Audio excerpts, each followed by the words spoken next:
Hello, I'm Ted Pike. Every year, thousands of pilgrims come to this place, Palestine, to discover their spiritual roots. Yet today, it is not just the religious. Mankind in general is turning its attention toward this land. Most of us realize that if World War III erupts, it could begin right here in a collision between Arab and Jew. What are the causes of this conflict between Arab and Jew, a conflict which never seems to go away? Before Zionist settlers came here around the turn of the century, this region was not particularly known for strife. Yet since then, it has known little but strife. Is there something within Judaism itself which acts as an abrasive on this land? To answer that question, we don't need to make another pilgrimage to Palestine. We don't need to visit historic sites or Jewish shrines. Instead, since Judaism is very much a religion of its literature, we need to go where its most sacred teachings are preserved. We need to go to a synagogue, in particular, the library of a synagogue.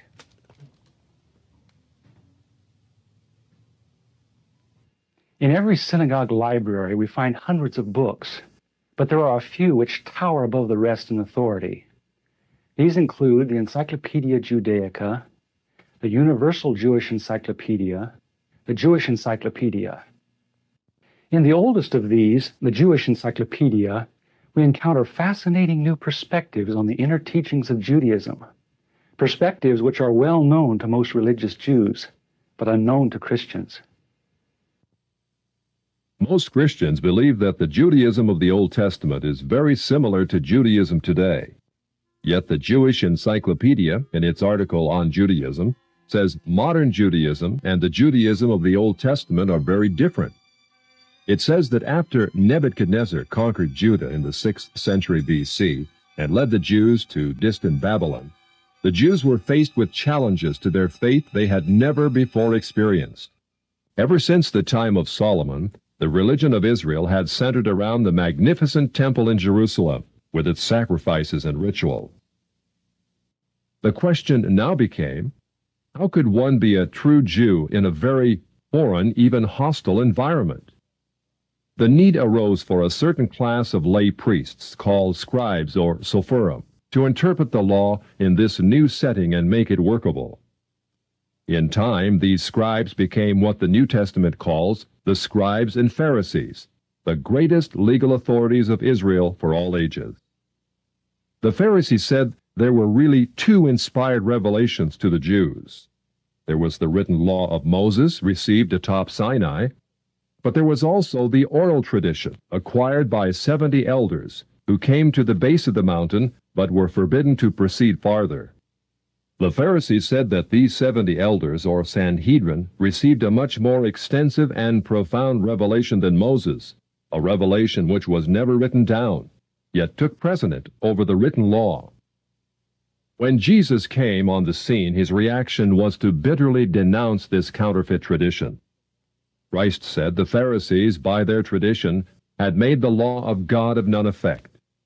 He considered the Pharisees the most dangerous leadership Israel ever had. In 70 AD, Jerusalem was destroyed by the Romans.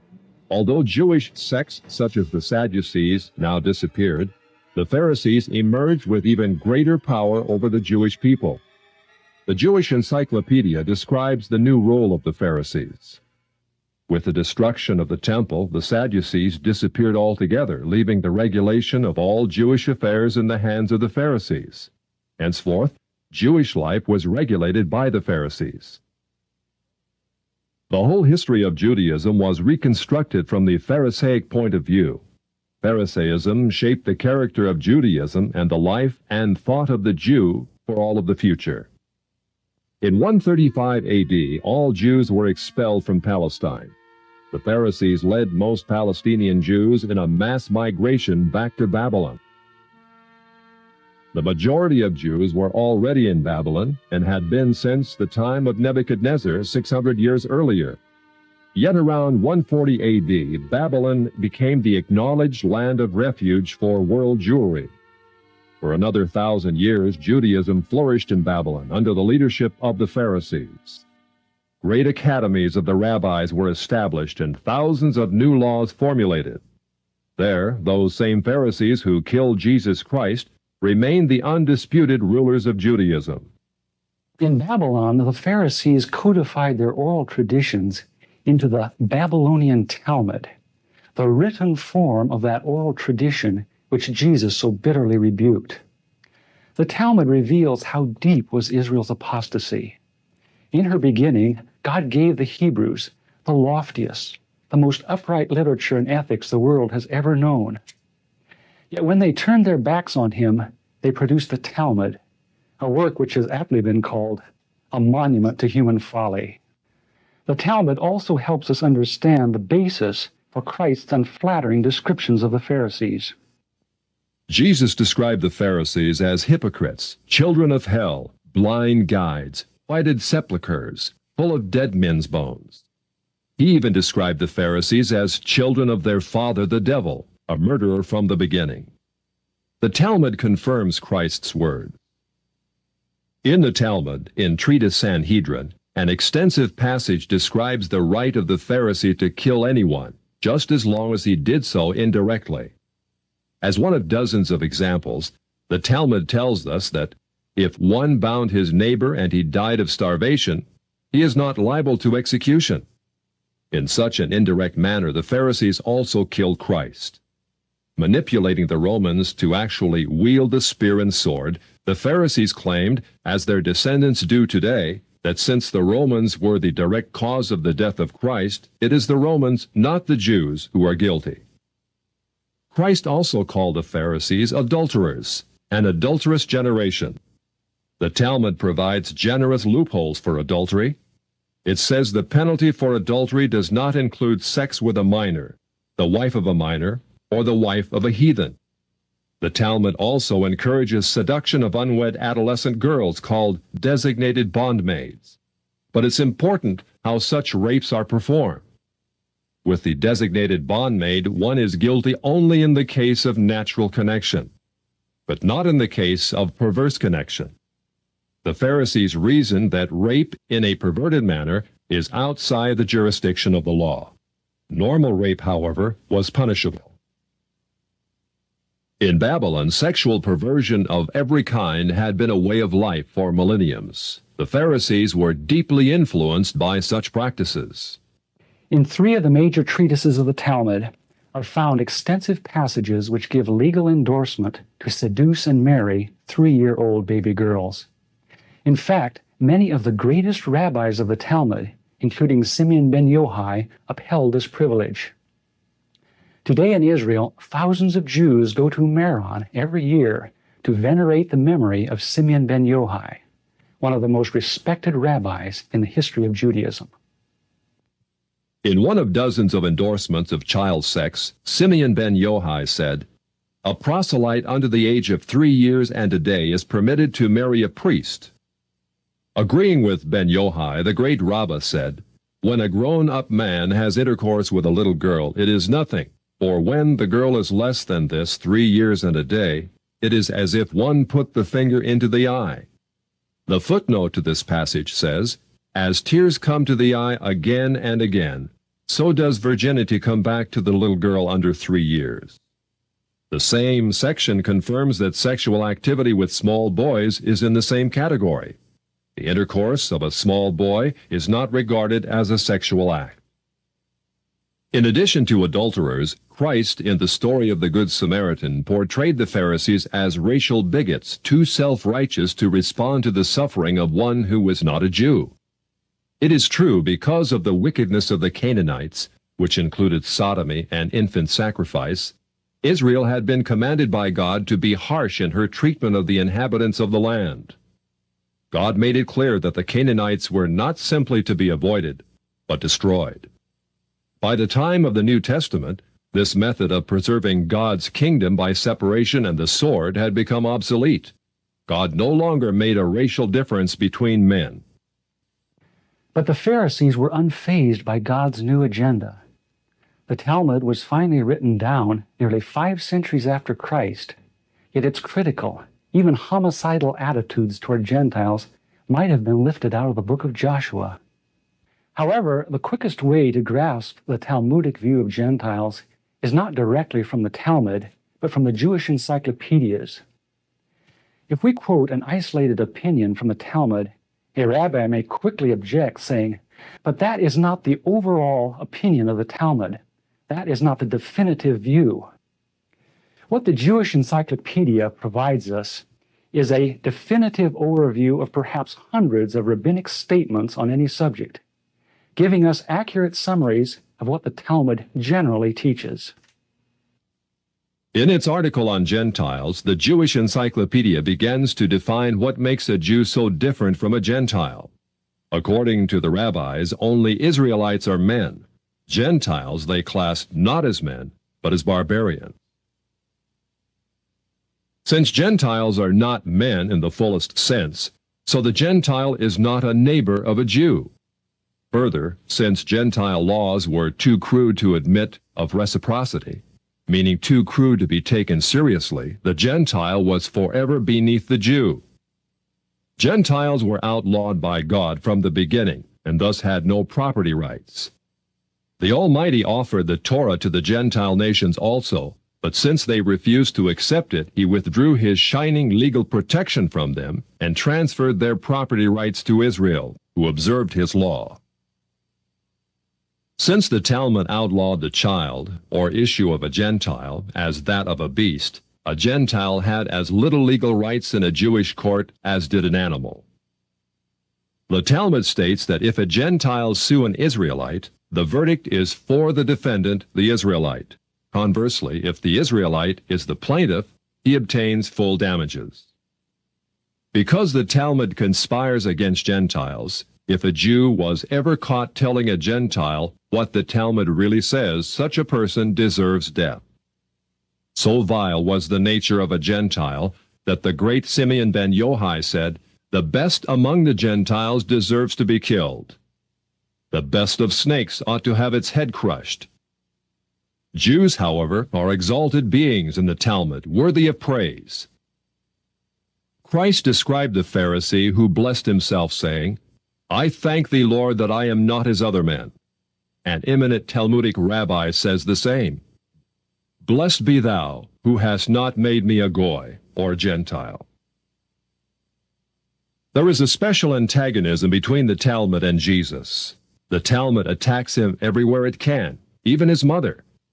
Mary, the Talmud says, was a whore who mated with carpenters. She who was the descendant of princes and governors played the harlot with carpenters. It naturally followed that the scribes declared Christ to be a bastard. In its article on Jesus, the Jewish Encyclopedia says that Jewish writings defame Christ. It is the tendency of all these sources to belittle the person of Jesus by ascribing to him illegitimate birth, magic, and a shameful death. Jesus, according to this article, was considered one of the 3 worst enemies of Judaism who came to an ignoble end. The Talmud says they subjected him to 4 deaths: stoning, burning, decapitation, and strangling. The Talmud also says he is now in hell, punished with boiling hot excrement. What is Christ's advice as he speaks to us out of hell? The Jewish Encyclopedia quotes Jesus as telling us above all to bless the Jews. He says, "Further their well-being. Do nothing to their detriment. Whoever touches them touches even the apple of his eye." Christians, as followers of the false prophet Jesus, also deserve death. The Jewish Encyclopedia again recaps the Talmud's position. A Gentile observing the Sabbath deserves death. It says the Talmud's hatred was probably directed against the Christian Jews. These Judeo-Christians, evasively called Min, Minit, or Minim, were considered by the rabbis to be the most dangerous form of heretics of ancient times. The New Testament Gospels were writings which the rabbis considered more dangerous to the unity of Judaism than those of the pagans. A Talmudic rabbi said, "The writings of Christians deserve to be burned, for paganism is less dangerous than Minute or Christianity." The Jewish Encyclopedia, in its article on Min, continues to illustrate the Talmudic hatred of Christianity. Again, we must remember, Minim usually indicates the Judeo-Christians. It was forbidden to partake of meat, bread, or wine with the Christian. Scrolls of the law, Tefillin, and Mezuzot written by a Christian were burned. An animal slaughtered by a Christian was forbidden food. The relatives of the Christian were not permitted to observe the laws of mourning after his death, but were required to assume festive garments and rejoice. The testimony of a Christian was not admitted in evidence in Jewish courts, and an Israelite who found anything belonging to one who was a Christian was forbidden to return it to him. The Pharisees, through their Talmud, thus gave the Jews an ethic which encouraged bigotry and isolation. But it did worse than that. It invited persecution. By the 11th century, the inhabitants of Babylon, growing weary of the self-righteousness and dishonesty of the Jews, expelled them to the west.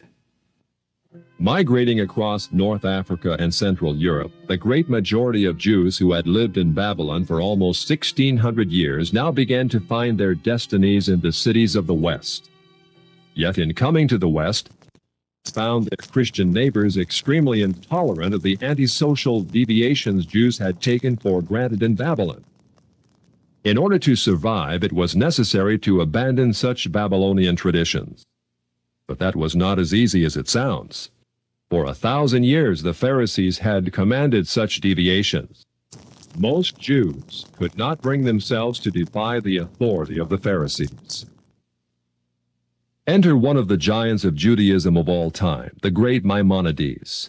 Maimonides, a physician and philosopher, knew that no Jew who practiced Babylonian perversions could remain alive in Christian lands. He attempted to harmonize Greek philosophy with the best points of Judaism. He hoped his rationalizations would enable Jews to abandon their antisocial customs. Yet Maimonides was only partly successful. He was excommunicated by the Jewish community on the charge of making new laws. Nevertheless, his moderation and intellect did in fact temper the old Judaism of Babylon. Gradually over the centuries, Jews abandoned immoral practices of the Talmud. Such practices are not observed today. In fact, most Jews are so ignorant of the Talmud itself that they do not even know that such teachings exist within their sacred literature. Yet the fact remains that when the Jews came to the West in the Middle Ages and attempted to accommodate the Talmud to Christian society, a tremendous conflict was created. In Babylon, Judaism could be perfectly consistent with the teachings of the Pharisees because the Babylonians were immoral as well. In Christian lands of the West, it became necessary to pretend that many of those teachings did not exist. Even today, religious Jews continue to venerate the Pharisees and their Talmud as the greatest source of light that Judaism will ever know. Yet, living in Christian lands, no Jew can fully perform what the Pharisees commanded. This conflict in Jewish responsibility has created a dilemma over the last 1,000 years from which Jews in the West have not emerged. Yet even before Maimonides came on the scene in the 12th century, another dilemma was being created in Judaism far to the east. This was a dilemma not concerning the doctrines of the Jews, but over who actually was a Jew. In their articles on Khazars, the Jewish encyclopedias tell us that in the 8th century A.D., Jewish missionaries ventured north of Babylon to the land of the Khazars between the Caspian and the Black Seas. Khazaria was a vast grassland on what is now the plains of southern Russia, inhabited by a race of merchants, artisans, and warriors of Hunnish Turkish stock. About 740 A.D., the king of the Khazars converted to Judaism and made it the state religion. Incredibly, within a few centuries, the people of Khazaria convinced themselves that they were not Gentiles after all, but the physical descendants of Abraham. Thus, by the 10th century AD, a nation of proselyte Jews thrived in what is now central Russia. During the Middle Ages, the fierce Mongols from the east and Russians from the north drove the Khazars west out of their ancient homeland. Most settled in Eastern Europe, especially Poland, where they established communities of artisans and traders. Judaism thus became divided into two basic groups which remain today: the Ashkenazim, which are the Khazars of the east, and the Sephardic Oriental, which are Jews of Spain, Turkey, and lands bordering on the Mediterranean. Today, the Ashkenazim, or Khazars, are the vast majority, about 80% of those who call themselves Jews. The two most recent premiers of Israel illustrate these two racial types. Shimon Peres is a Sephardic Jew from authentic Jewish stock. Yitzhak Shamir, like Menachem Begin, is Ashkenazim or Khazar in origin. In Poland, these ancestors of most modern Jews thrived. In fact, they actually became more zealous Jews than their theological cousins to the west, the Sephardim. The Khazars were fascinated with that mystical aspect of Judaism called Kabbalah. Kabbalah was the Jewish form of ancient Gnosticism, a belief that God is unconscious yet everywhere, revealed in different levels of refinement throughout the universe. Of course, Judaism was always unique among ancient religions in its belief in a single conscious God, a God not only capable of creating the worlds, but of punishing evil and rewarding good.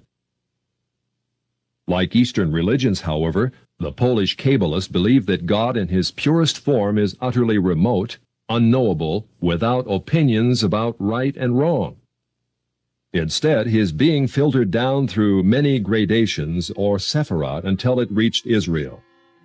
Israel, according to the Kabbalah, was the visible, rational emanation of God in this world. Below Israel was confusion and darkness, represented by demons and the chaotic world of the Gentile.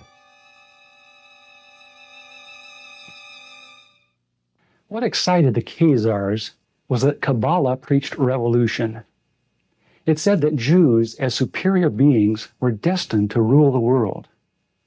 In the Zohar, which is the written text of Kabbalistic lore, we find the arrogance and ambition of the ancient Pharisees very much alive. In a typical passage, the Zohar teaches, living soul refers to Israel, who have holy living souls from above, and cattle and creeping thing and beasts of the earth to the other peoples who are not living soul. Only by the overthrow of the Gentile, the Zohar asserts, can Israel regain its position as God's Shekinah glory on earth. The Zohar calls Gentiles Amalekites. In a passage typical of many, the Zohar says they caused the destruction of the temple, so when God reveals himself, they will be wiped off the earth. Redemption will not be complete until Amalek will be exterminated.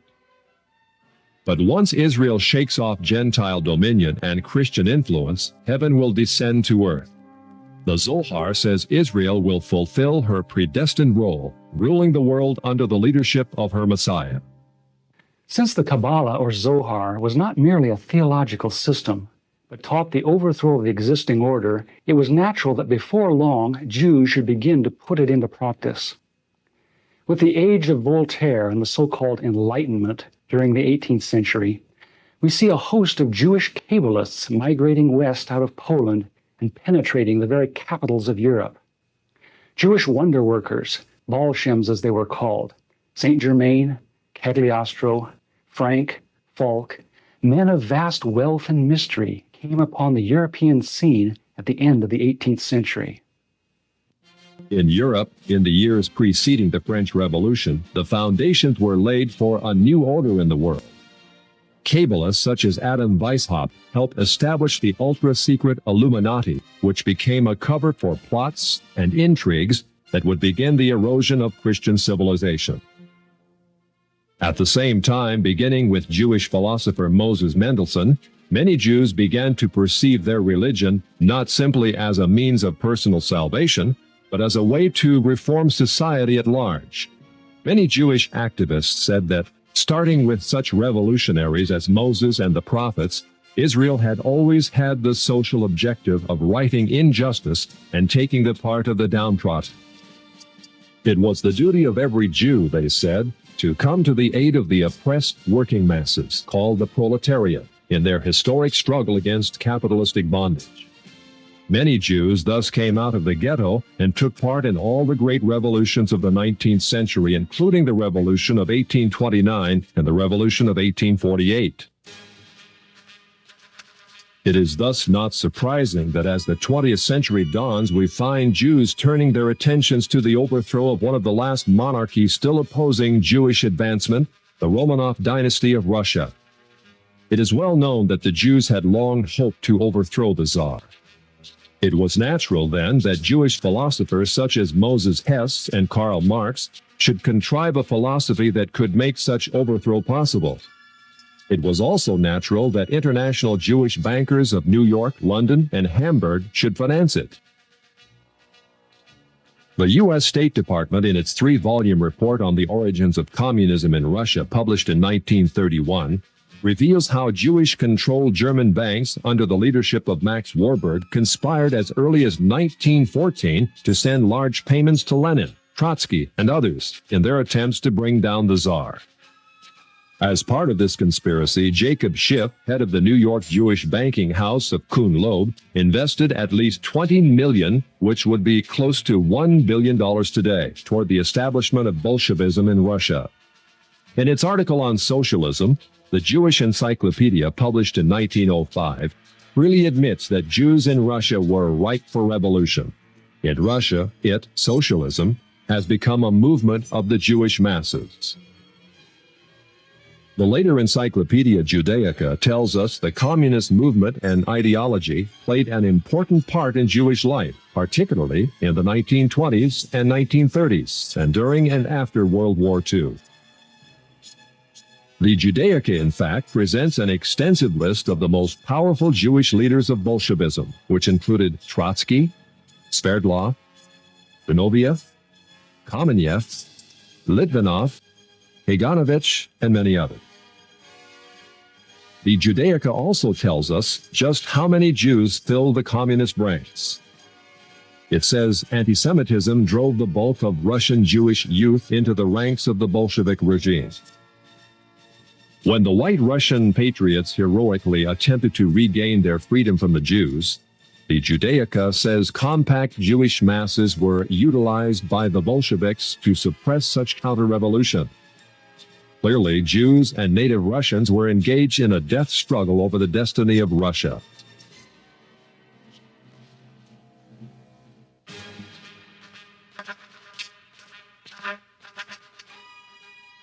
Unfortunately, the Jewish masses won. A rare photo shows the First People's Commissariat.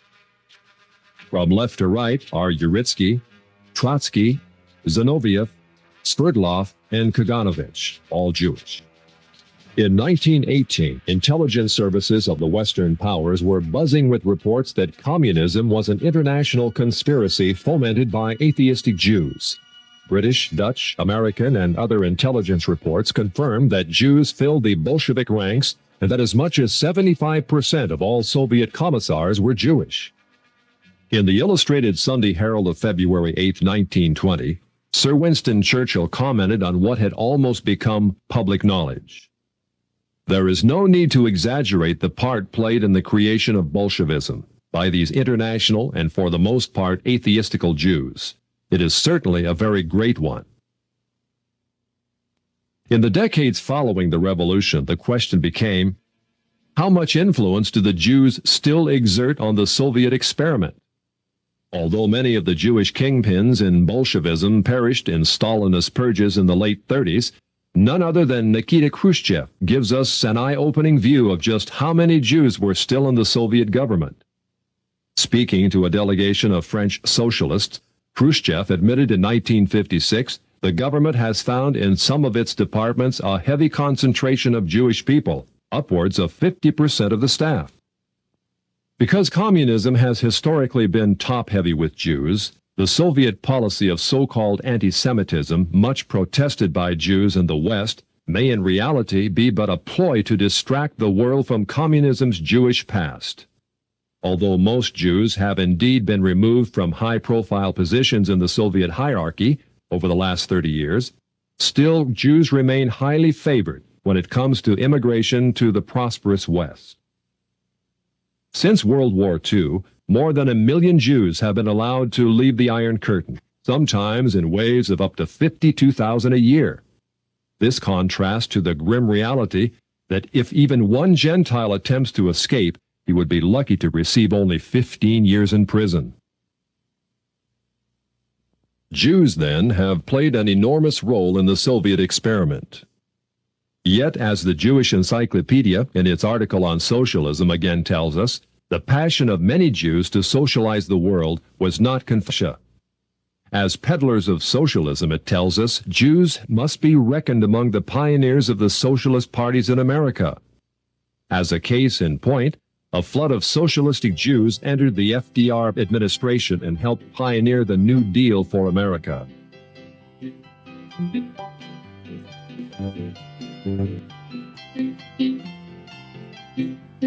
The Encyclopedia Judaica says Roosevelt's liberal policies endeared him to the Jewish community, which shared with him an overriding commitment to the welfare state. It is very significant that in letting left-wing Jews into his administration, FDR set in motion a conspiracy that was soon to have the gravest repercussions.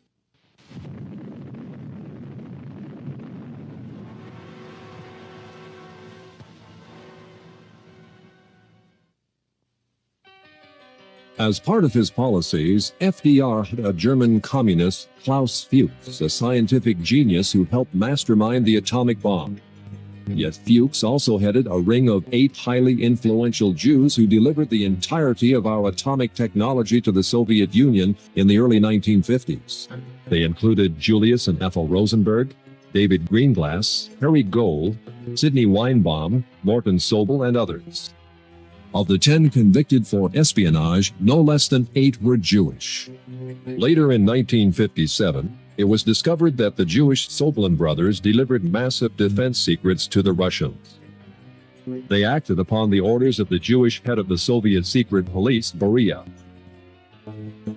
The most recent example of such treachery is the Pollard spy case, in which Jewish spy Jonathan Pollard and his wife delivered thousands of top-secret documents not to Moscow, but to Tel Aviv. All Jews, of course, are not communists, spies, or even liberals. A small minority of conservatives like economist Milton Friedman, publisher Natty Loeb, and Senator Barry Goldwater are eloquent reminders that Jews are represented on the right as well as the left. Nor should we forget that many Jews have contributed disproportionately to the good of mankind, especially in such areas as medical research, science, and the arts. Such Jews deserve our heartfelt gratitude. Never should we indict Jews as a whole for the misdeeds of some. Yet the fact remains that historically most Jews have favored the liberal agenda. Many have gone as far left as communism. For example, in the late 40s, intensive investigations by the U.S. Justice Department revealed a disproportionate number of Jews in the American Communist Party.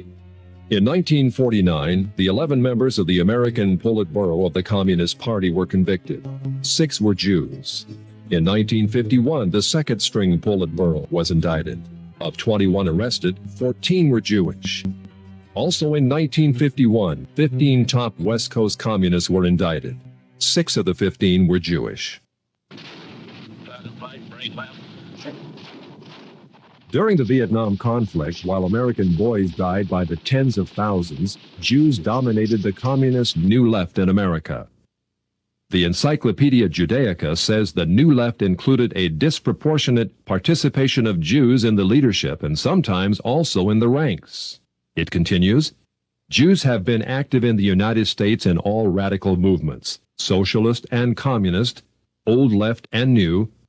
On almost every major campus in which the New Left was active, Jews were prominent in the leadership. Typically, they formed between a third to more than half the leadership and members. Jews also dominate the American Civil Liberties Union, a left-wing front which has tirelessly opposed such fundamental values as prayer in the schools, effective criminal prosecution, even the Pledge of Allegiance. The ACLU has been the subject of frequent congressional scrutiny. As early as 1931, a special congressional investigating committee prophetically described a role which has become all too familiar in recent years. It claims to stand for free speech, free press, and free assembly. But it is quite apparent that the main function of the ACLU is to attempt to protect the communists in their advocacy of force and violence to overthrow the government. Today, the ACLU is led by Jewish National Director Ira Glasser, the fifth national director in its history. According to a 1977 ACLU survey of membership, 27.3% of ACLU leaders were Jewish, 21.4% of members. The feminist movement, with its agenda of free abortions and lesbian rights, also contains a lopsided number of Jews in its national leadership. The three most influential feminists, Gloria Steinem, Bella Abzug, and Betty Friedan, are Jewish radicals. Jewish producer Norman Lear also heads People for the American Way, the liberal antagonist to Jerry Falwell's Moral Majority. People for the American Way videotapes every broadcast of national TV evangelists in hopes of ruining their ministries. Why does such Jewish-led radicalism prosper? Largely because the television media promotes it. And who owns the media? In its article on television, the Encyclopedia Judaica reveals that the big three television networks are Jewish-founded and controlled. David Sarnoff founded NBC in 1926. CBS was founded under the presidency of William S. Paley, also Jewish. ABC was an outgrowth of the NBC network, and another Jew, Leonard Goldenson, became its president. Gentiles usually occupy the visible out-front positions, but each of the three networks remain under Jewish influence or control. According to the famous Lichter-Rothman poll of 104 top-level media executives, published in Public Opinion magazine, Jews also dominate the lower levels of network broadcasting. Although Jews constitute less than 3% of the American population, a whopping 59% of TV executives surveyed were Jewish. The Encyclopedia Judaica, in its article on motion pictures, paints a similar picture of Jewish control of the movie industry. With the exception of United Artists, it says, all the large Hollywood companies were founded and controlled by Jews. The largest of all entertainment monopolies, MCA, called the Octopus because of its domination of the entertainment industry, was likewise founded and controlled by Jews such as Jules Stein, Lou Wasserman, and Taft Schreiber. In its article on publishing, the Judaica presents lists of dozens of the largest publishers in America owned or controlled by Jews. In the Lichter-Rothman poll, it was found that 97% of media leaders surveyed favored abortion on demand, 86% favored hiring homosexuals as teachers, 57% believe that adultery is not wrong, and so on. Clearly, the liberal bias of the Jewish-controlled TV networks is indisputable. Jews are also rapidly gaining control in Congress. In 1976, there were virtually no Jewish political action committees. In 1986, there were more than 70 Jewish PACs. In 1972, there were 2 Jewish senators and 12 Jewish representatives in Congress. In 1986, there were 8 Jewish senators and 30 Jewish representatives. In 1986, more than 50% of the budget of the Democratic Party was paid for by Jews, with Jews paying 25% of the Republican budget. As our study in the synagogue library reveals, there does exist a tendency toward Jewish domination of our society. Where is all this headed? The Right Honorable Winston Churchill wrote, "It may well be that this same astounding race may at the present time be in the actual process of producing another system of morals and philosophy as malevolent as Christianity was benevolent, which, if not arrested, would shatter irretrievably all that Christianity had rendered possible. It would almost seem as if the gospel of Christ and the gospel of Antichrist were destined to originate among the same people." Can it be that such pervasive Jewish control which we are seeing today is but the harbinger of even greater Jewish control to come?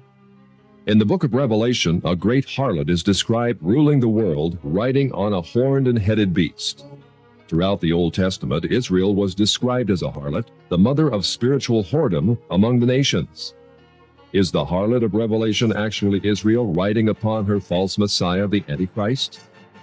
Today, many believe Israel is on the road to the fulfillment of the prophecies of Isaiah. A great Jewish temple is being planned. A priestly class called the Kohanim is being readied. Ritual sacrifices are being studied. Truly, prophecy is being fulfilled in an amazing way, yet not in the happy way that most of us would like to believe. In Israel today, effective Christianity is outlawed.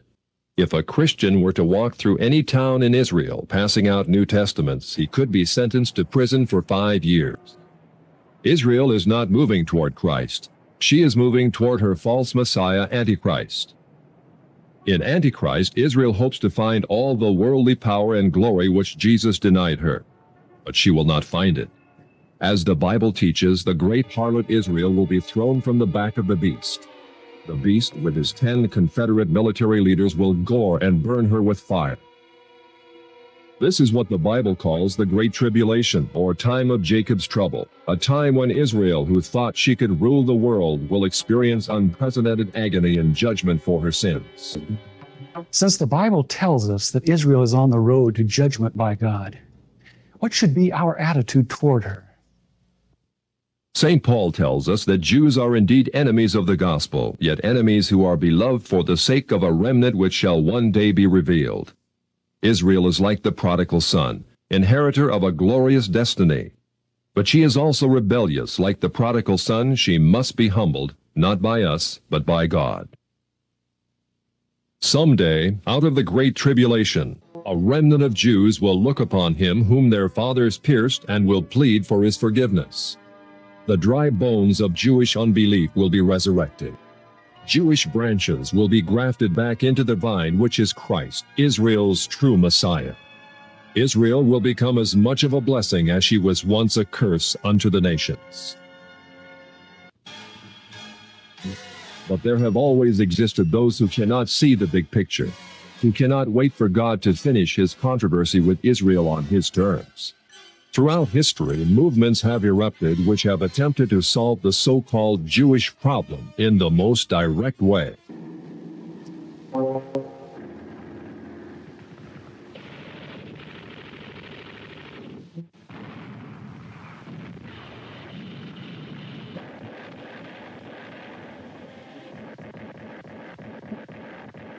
Yet all such anti-Semitic movements have ended in defeat. Defeat because they refused God's terms and instead resorted to violence and slander. Elevating themselves to racial superiority and debasing Jews as racial degenerates, anti-Semites have become loathsome to all mankind. In contrast, the Bible presents the perfect approach to this problem. All the prophets were heavily burdened, even angry at the transgressions of Israel. Yet when they spoke out, it was as God led them. When they chastised the people, it was not in the arm of flesh. Vehement as they had to be in denouncing sin, they never became bigots. Their message was on the highest ethical level. They told Israel she was sinful, not because she was racially degenerate, but because she had broken God's law. As would be expected, all the prophets were accused of being negative, even anti-Semitic. Jewish King Ahab called the prophet Elijah an enemy of his regime. Jeremiah was accused of being against his own people in favor of the Chaldeans. Micaiah was described as never speaking anything good, but only criticism. Even Christ and the apostles were called enemies of the Jews, yet they spoke out. The great figures of the Bible provide a pattern of how we should respond to the Jews today. The prophets and apostles preached the good news to Israel, yet they were very wary, very realistic concerning rabbinic deception. Our Lord warned us to beware of the leaven of the Pharisees. Considering the Pharisaic origins of modern rabbinic Judaism, his words can only mean be wary of rabbinic Judaism. As we saw earlier, Rabbinic Judaism is inherently ambitious. It will forever attempt to establish itself as the dominant factor in society. If Zionism is unnaturally encouraged, as it has been by the church over the last century, then it will rise to a position that is intolerable. Inevitably, mankind, smarting under its presumptions, will rise against it in new waves of anti-Semitism. An angry humanity will pit itself against the Jews. The Jews will fight back. This is what is happening in the Middle East today, as Jew and Gentile quarrel over the land of promise.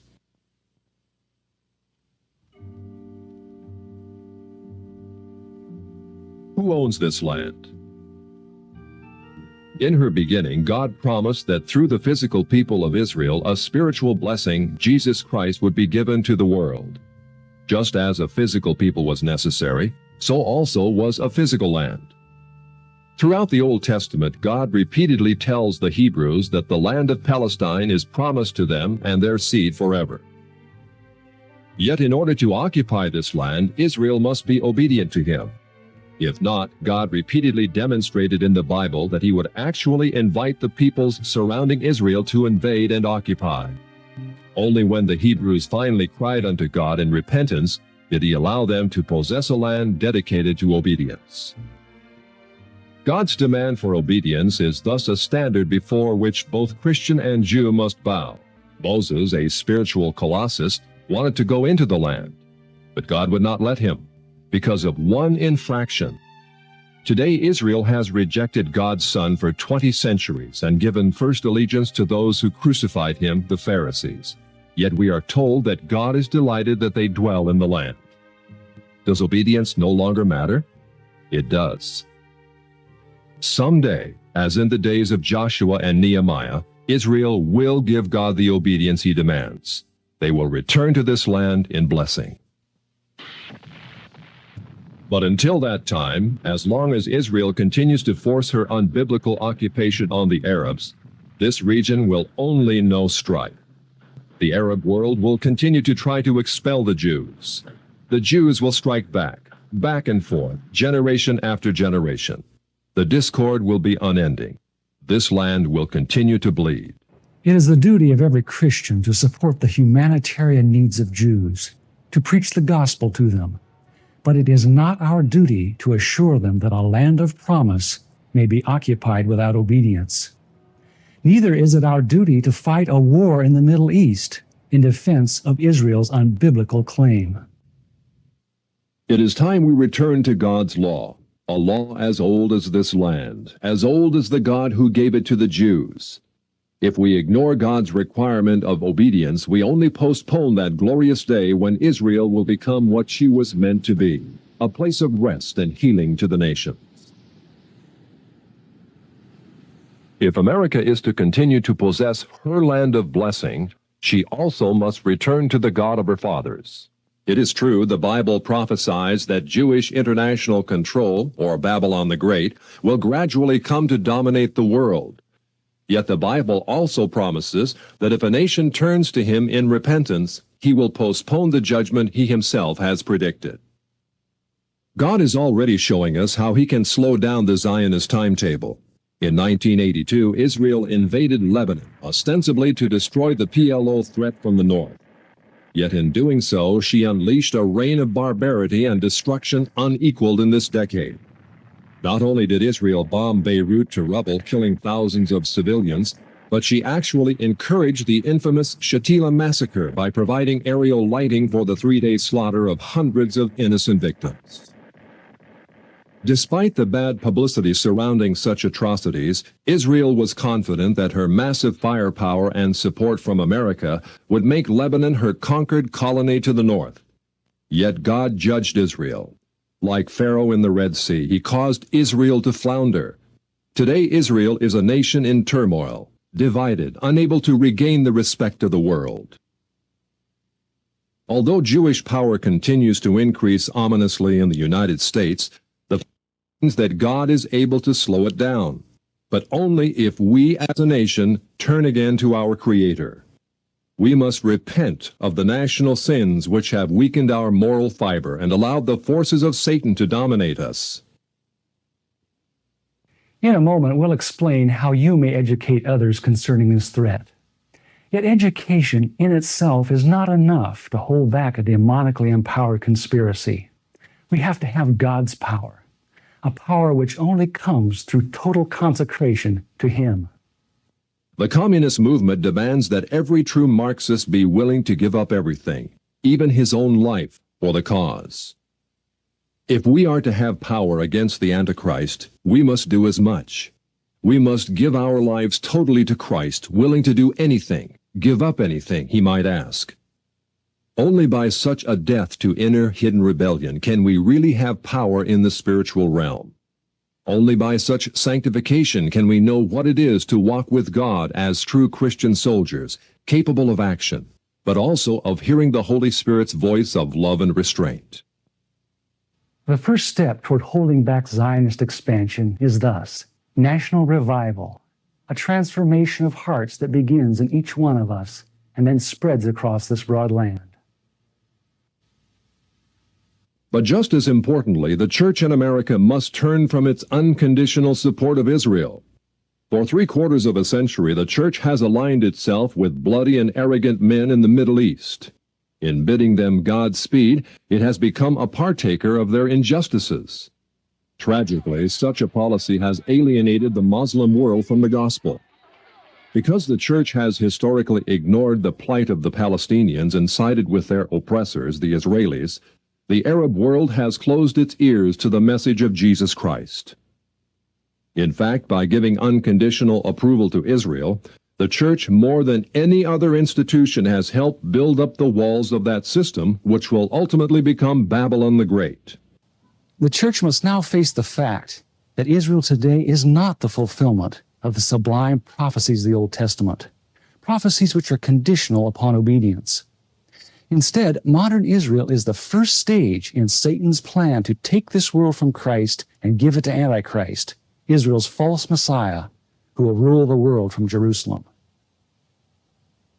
This scenario is borne out by none other than Prime Minister David Ben-Gurion, one of the great founders of Israel. Recorded in an astonishing article in Look magazine, Ben-Gurion predicted that a one-world system presided over by Jerusalem will be set up in the near future. All continents will become united in a world alliance, at whose disposal will be an international police force. All armies will be abolished, and there will be no more war. In Jerusalem, the United Nations, a truly united nations, will build a shrine of the prophets to serve the federated union of all continents. This will be the seat of the Supreme Court of mankind, to settle all controversies among the federated continents as prophesied by Isaiah. Ben-Gurion's vision of Israel in dominion of the world is identical with the vision of the great harlot, ruling the nations, as given in Revelation 17. Yet it's a vision which may be postponed. If enough of God's people rededicate themselves to Him and turn from support of a system which seeks their ruin, then Zionist world control can be turned back, at least within our time. There are many practical things which each of us can do to hold back the Zionist timetable. As director of this program, my wife, Lynn, would like to share some of them with you. Thank you, Ted. I believe the time is past when we can be aware of these things and remain silent.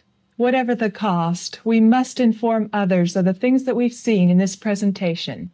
This includes our pastors and church leaders. It also includes our elected representatives. Members of Congress in particular are under pressure by the powerful and vindictive Zionist lobby. The Zionist lobby will ruin any member of Congress who consistently opposes it. It is vital that we assure our congressional representatives of our support if they resist unreasonable demands by Israel. At the same time, we should not give the impression that we dislike Jews or that we believe all Jews are involved in a conspiracy. Instead, we should make it clear that what we are concerned about is the general trend toward Jewish domination of our society and the problems such control creates. Letters to the editor are also an effective way to speak out and inform on issues relating to Israel. But again, in order to be printed, such letters must be moderate and well informed. In addition, Christians must stop depending on the Jewish media for entertainment and news of world events. Families should search for wholesome alternatives for home entertainment, which do not center around television. In place of Jewish news-gathering sources, a number of newspapers and newsletters are available, which bring to light many facts suppressed by the Jewish press. To help you inform others, the National Prayer Network has provided some of the most effective tools available today.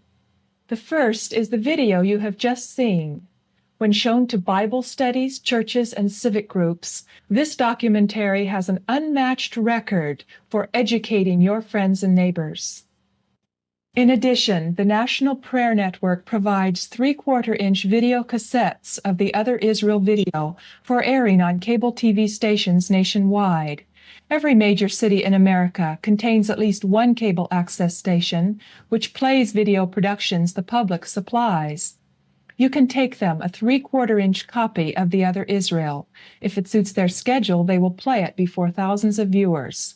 Through ads in newspapers, church bulletins, and other means, you can publicize your own showing of The Other Israel. Also highly effective is Ted's fascinating book, Israel, Our Duty, Our Dilemma.